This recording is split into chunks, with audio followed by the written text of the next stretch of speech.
Es posible que la historia de la primera familia de la humanidad oculte detalles profundos que revelan no solo el origen de Caín, sino también el papel olvidado de las hijas de Adán y Eva. ¿Y qué nos enseña la teología bíblica sobre los vínculos familiares que dieron inicio a toda la raza humana? Este video es una invitación a sumergirse en uno de los mayores enigmas de las Escrituras. ¿Quién fue la esposa de Caín? Un misterio que no está totalmente revelado en el Génesis, pero que se entrelaza con textos antiguos como el libro de los jubileos, tradiciones orales y la propia genealogía bíblica. La respuesta nos lleva por un camino de fe, historia y discernimiento espiritual. Exploraremos la creación de la humanidad, la tragedia de Abel y los nombres poco recordados como Awan y Asura, figuras muchas veces ignoradas, pero que contienen enseñanzas eternas. Quédate con nosotros hasta el final y descubre cómo estas historias no solo aclaran el pasado, sino que pueden transformar tu manera de ver la familia, el propósito y el plan divino. Desde el principio, Dios nos mostró que la humanidad no fue un accidente, sino un acto de amor.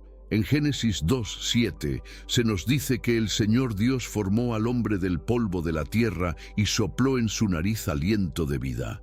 Así nació Adán, el primer ser humano creado a imagen de Dios con un propósito eterno. Pero Dios no quería que el hombre viviera en soledad. No es bueno que el hombre esté solo. Génesis 2:18, dijo el Señor. Y entonces formó a Eva de una costilla de Adán, no como inferior, sino como compañera, igual en valor y dignidad. Así comienza la primera familia de la historia, fundada en el amor y la complementariedad. La creación de la humanidad nos habla de un diseño sagrado. Adán y Eva fueron colocados en el jardín del Edén con una misión: cultivar, cuidar y multiplicarse. Esta pareja inicial no era solo la base biológica de la raza humana, sino también el reflejo espiritual de una humanidad llamada a vivir en relación íntima con su Creador. Hoy, muchos buscan respuestas sobre quiénes somos y de dónde venimos. La Biblia no nos da datos científicos, sino verdades eternas. Nos recuerda que fuimos hechos para caminar con Dios, para vivir con propósito y para edificar relaciones fundadas en el amor. Y es en ese contexto que se gesta el primer gran conflicto familiar. Los hijos de Adán y Eva, Caín y Abel, representan dos caminos espirituales que marcarían la historia de la humanidad. Caín trabajaba la tierra, mientras que Abel cuidaba ovejas. Ambos ofrecieron sacrificios a Dios, pero el corazón detrás de cada ofrenda fue lo que hizo la diferencia. Génesis 4:4-5 nos dice que Dios miró con agrado a Abel y su ofrenda, pero no a la de Caín. Esta diferencia despertó en Caín una herida profunda, la inseguridad espiritual. En lugar de arrepentirse o buscar agradar a Dios, permitió que la envidia creciera como semilla amarga. Dios le habló con ternura. ¿Por qué te has enfurecido? El pecado está a la puerta y te codicia, pero tú debes dominarlo. Génesis 4:6-7. Pero Caín eligió ignorar esa advertencia amorosa. El trágico desenlace llegó pronto. Caín llevó a Abel al campo y lo mató, cometiendo así el primer homicidio registrado en la genealogía bíblica. No solo quitó una vida, rompió la paz de la creación, deshonró a su familia y cargó con una culpa que cambiaría su destino. El dolor de esa pérdida todavía resuena como advertencia espiritual para todos nosotros. Este episodio no es solo historia antigua, es un espejo del corazón humano. ¿Qué hacemos con la comparación, con la herida del rechazo, con la falta de aprobación? La historia de Caín nos llama a examinar nuestras motivaciones, a buscar a Dios con sinceridad y a no dejar que el pecado gobierne nuestras emociones. Y es en ese exilio interior donde comienza otra etapa clave de esta historia. Tras el asesinato de Abel, Dios confronta a Caín con una pregunta profunda: ¿dónde está tu hermano? Génesis 4:9. Su respuesta evasiva, ¿acaso soy yo el guardián de mi hermano?, muestra un corazón endurecido. Como consecuencia, Dios lo maldice a vagar por la tierra sin hogar ni descanso. Aún así, en medio del juicio, hay misericordia. Caín teme ser asesinado por otros, y Dios, en un acto sorprendente de protección, pone una señal sobre él para que nadie lo mate. Aunque ha caído, Dios no lo abandona del todo. Este detalle revela la justicia y la compasión divina, que siempre dejan una puerta abierta al arrepentimiento. Caín parte, marcado por su crimen, pero aún bajo el cuidado de su Creador. Es entonces cuando el texto bíblico dice: «Y conoció Caín a su mujer, la cual concibió y dio a luz a Enoc». Génesis 4:17. Pero esto despierta una gran pregunta: ¿de dónde vino su esposa? La Biblia guarda silencio aquí, provocando asombro e interrogantes. No se menciona su nombre ni su linaje, lo cual ha generado siglos de debate y búsqueda espiritual. Este silencio, lejos de ser un error, puede ser una invitación a mirar más allá de los datos literales. En la teología bíblica hay momentos en que el foco no está en los detalles humanos, sino en los propósitos divinos. ¿Qué quiso Dios enseñarnos al permitir que esta pregunta quedara abierta? Quizá que no todo misterio se resuelve con lógica, sino con fe. La ausencia de datos explícitos sobre la esposa de Caín no significa que la Biblia contradiga la lógica. En Génesis 5:4 se afirma claramente que Adán tuvo otros hijos e hijas. Esto sugiere que Caín pudo haberse casado con una hermana o sobrina, una práctica que hoy nos parece extraña, pero que en el contexto de la primera familia era inevitable y necesaria. Recordemos que en los primeros tiempos la humanidad estaba en su fase inicial. La idea de casamientos entre parientes era aceptada porque no existía aún la ley de Moisés, que siglos más tarde prohibiría estos vínculos. Lo importante en ese momento era preservar la vida y cumplir el mandato divino: fructificad y multiplicaos. Génesis 1:28, dicho a Adán y Eva. Además, al principio no había los riesgos genéticos que conocemos hoy. La pureza genética de los primeros humanos permitía estos matrimonios sin consecuencias adversas. Así, Caín pudo haberse unido a una de las filhas de Adán e Eva, cumpliendo con el propósito de extender la descendencia y poblar la tierra conforme al plan de Dios. Esta posibilidad no solo es lógica dentro del relato bíblico, sino que también nos enseña algo más profundo, que Dios trabaja incluso en los entornos más rotos. Caín, marcado por la culpa, siguió su camino y tuvo descendencia, y aunque la Biblia no lo exalta, tampoco lo borra.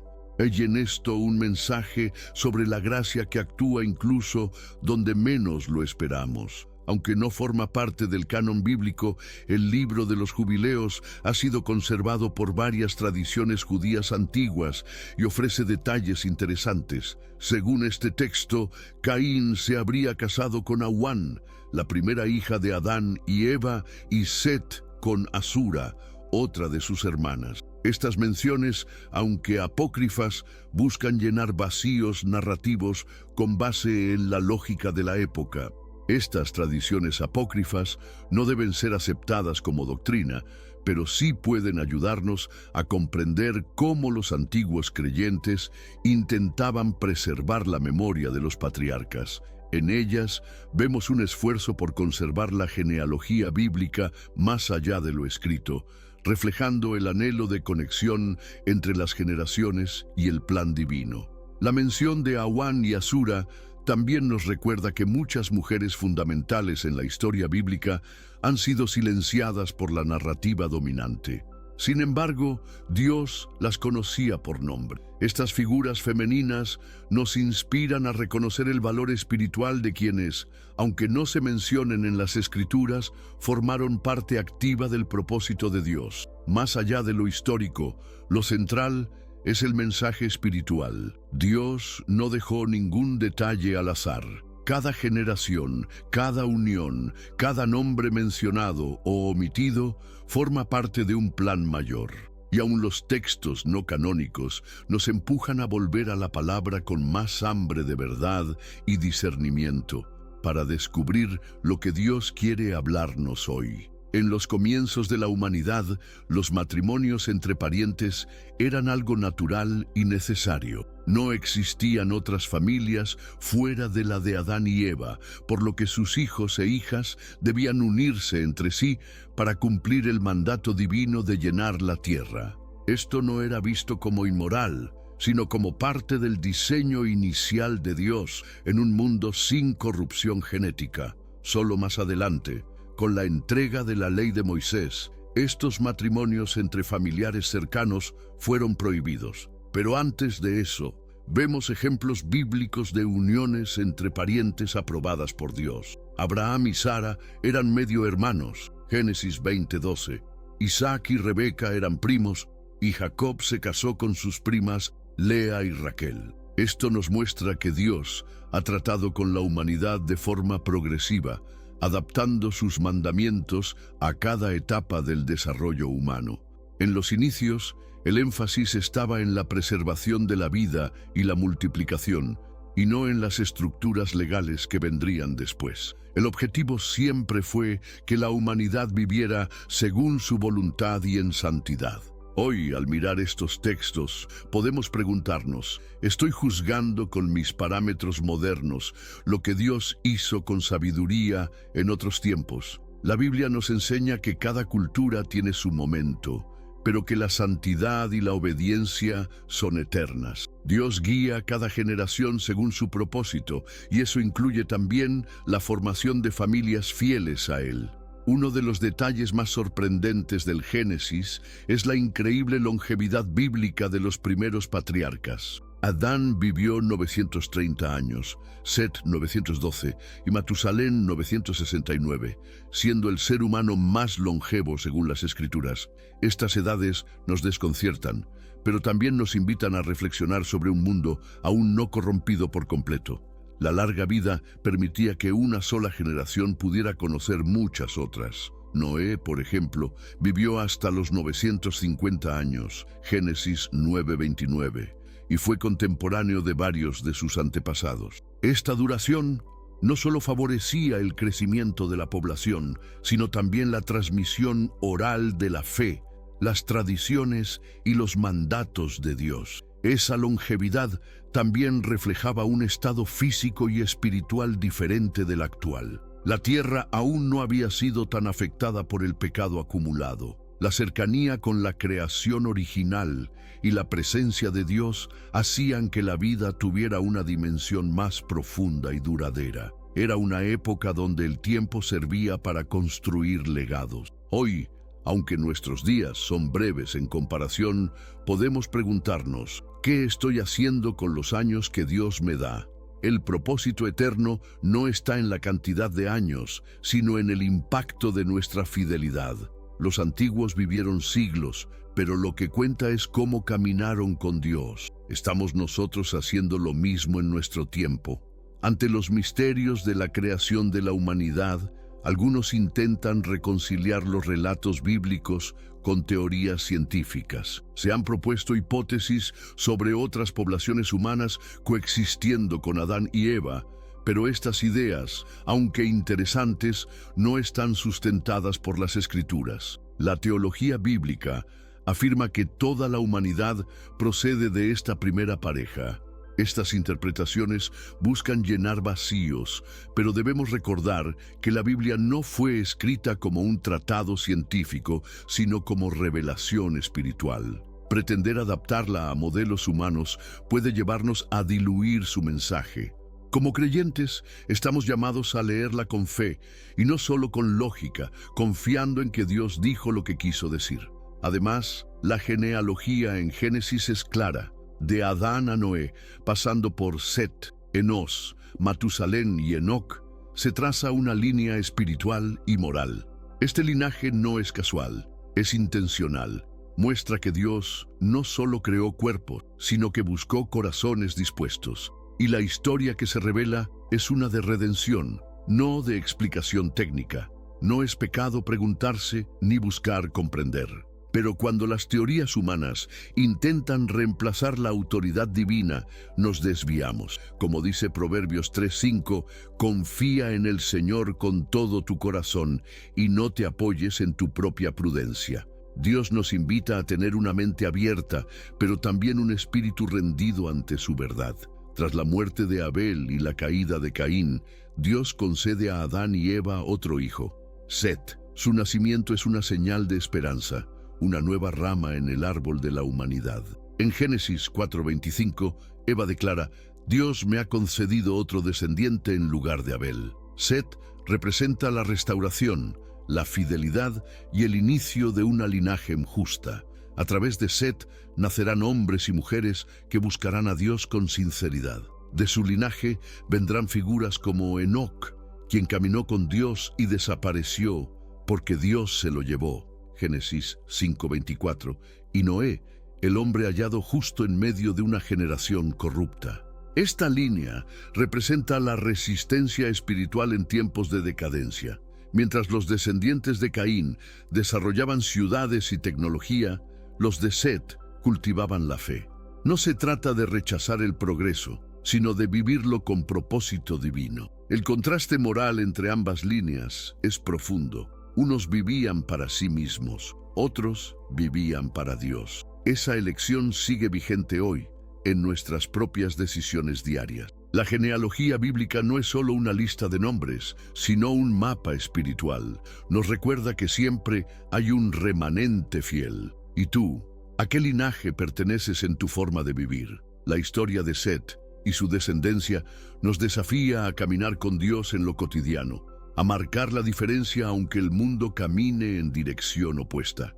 Cuando leemos el Génesis, entendemos que no todo está escrito para satisfacer nuestra curiosidad, sino para revelar el corazón de Dios. Hay misterios como la esposa de Caín o los nombres de las fillas de Adán e Eva que no están completamente explicados, pero lo que sí es claro es el mensaje. Dios tiene un plan, incluso cuando no lo entendemos todo. A través de figuras como Set, Enoc, Matusalén y Noé, vemos que lo importante no es el origen físico, sino el caminar espiritual. La Biblia nos enseña que, más allá de los detalles, lo que permanece es la fidelidad.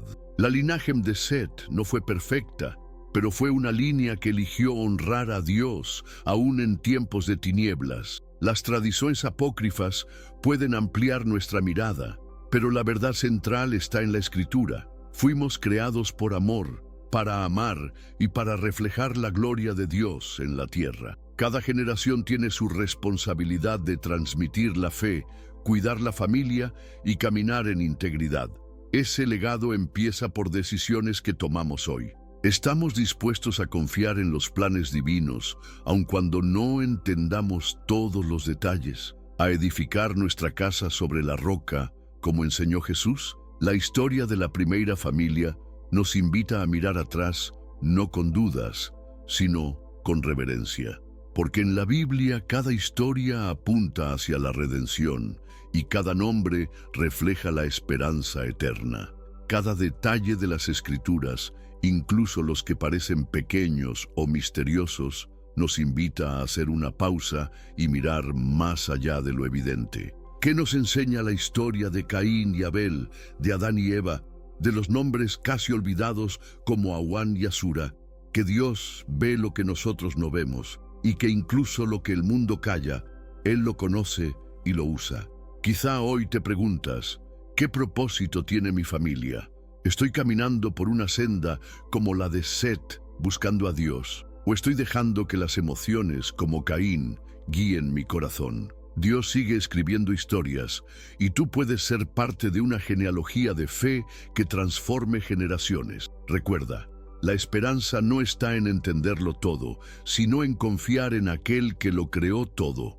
Nuestro Dios sigue levantando personas comunes para propósitos eternos. No necesitas tener todas las respuestas, solo un corazón dispuesto. Si este mensaje tocó tu vida, te invito a suscribirte al canal y activar la campanita de notificaciones para seguir recibiendo contenido que edifica tu alma. Comparte este video con alguien que ame la Biblia y juntos sigamos creciendo en el conocimiento y la gracia de nuestro Señor.